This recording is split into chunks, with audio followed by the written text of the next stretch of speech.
मैं नीलकमल स्वागत करती हूँ आप सबों का अपने चैनल में। बच्चों, आपको अंग्रेजी के महीने तो बहुत आसानी से याद हो जाते हैं, है ना। जनवरी, फरवरी, मार्च, अप्रैल, मई, जून, जुलाई, अगस्त, सितंबर, अक्टूबर, नवंबर, दिसंबर, है ना। बिल्कुल आराम से आप सोते हुए भी इन नामों को याद रख लेते हैं। पर क्या आपको हिंदी के महीनों के नाम याद हैं? एक बार को सोचना पड़ेगा। और यदि आप सोचेंगे भी तो आप ये नहीं समझ पाएंगे कि यदि दिसंबर चल रहा है अभी, तो इस समय हिंदी का कौन सा महीना है। तो ये कंफ्यूजन खत्म करना बहुत जरूरी है, क्योंकि बच्चों ये समय जो है ये हमारे पुनर्जागरण का काल है। आज जो हमारी सरकार है ये हमारी हिंदू धर्म को, जो कि हमेशा से शाश्वत रहा है, सनातन धर्म रहा है, पर फिर भी इस पे पर्दा पड़ गया था और काफी समय तक हिंदू होते हुए भी हम इस चीज को खुलेआम कहने से कतराते हैं कि हम हिंदू हैं, और अपनी पंचांग को भी हम नहीं समझते और अपने हिंदी महीनों को भी हम नहीं समझ पाते। तो जरूरी ये है कि आज हम अपने अतीत में झांकें और इन चीज़ों से अवगत होने का प्रयास करें। हालांकि जो हमारा कैलेंडर है वो शक संवत से प्रारंभ होता है, और ये शक भी दरअसल मिडिल एशिया से ही आए हुए थे।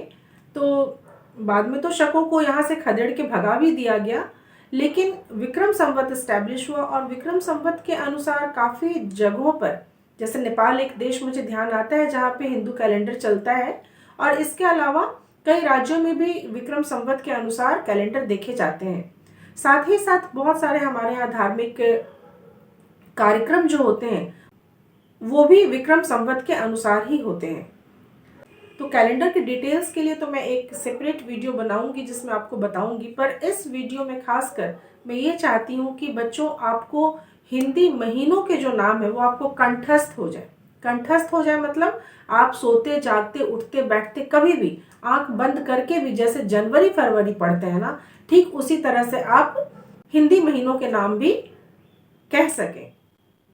तो चलिए शुरू करते हैं। तो जैसे जनवरी, फरवरी, मार्च, अप्रैल वगैरह 30, 31, कोई फरवरी है जैसे तो 28 दिन का होता है। हिंदी महीने ऐसे इस तरह से कंप्लीट नहीं होते तो वो भी 30 दिन के ही हैं, पर वो पक्षों में विभाजित होते हैं, शुक्ल पक्ष और कृष्ण पक्ष। तो जैसे अब एक एग्जाम्पल लीजिए कि कोई सा भी महीना लीजिए, कि जैसे चैत मास हम लेते हैं, यदि चैत का महीना हम लेते हैं तो ऐसा नहीं है कि पूरा मार्च उसमें पड़ेगा या पूरा अप्रैल पड़ेगा, बल्कि मार्च और अप्रैल दोनों मिला के पड़ेंगे। यानी अंग्रेजी के 2 महीनों का आधा आधा हिस्सा मिला के हिंदी का 1 महीना पड़ता है। तो चलिए पहले हम जान लें क्या क्या महीने हैं।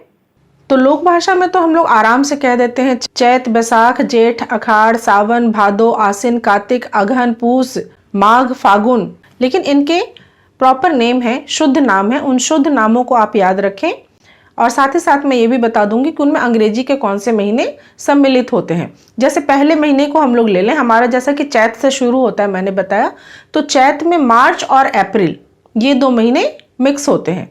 इसी तरह से चैत के बाद आइए आप बैसाख, अप्रैल और मई, ज्येष्ठ में मई और जून, आषाढ़ में जून और जुलाई, श्रावण में जुलाई और अगस्त, भाद्रपद में अगस्त और सितंबर, आश्विन में सितंबर और अक्टूबर, कार्तिक में अक्टूबर एवं नवंबर, अगहन जिसे मार्गशीर्ष भी कहते हैं उसमें नवंबर और दिसंबर, पूस में दिसंबर एवं जनवरी, माघ में जनवरी एवं फरवरी, तथा फागुन में फरवरी एवं मार्च। तो इस तरीके से हिंदी महीनों के नाम हैं। आसानी से याद रखने के लिए आप वैसे करके याद कर लीजिए कि चैत, बैसाख, जेठ, अखाड़, सावन, भादो, आसिन, कार्तिक, अगहन, पूस, माघ, फागुन। तो अभी जैसे दिसंबर चल रहा है, इसका मतलब है कि अभी हिंदी महीने का पूस चल रहा है। तो अभी जैसे दिसंबर चल रहा है तो दिसंबर और जनवरी में पूस का महीना चल रहा है, और हमें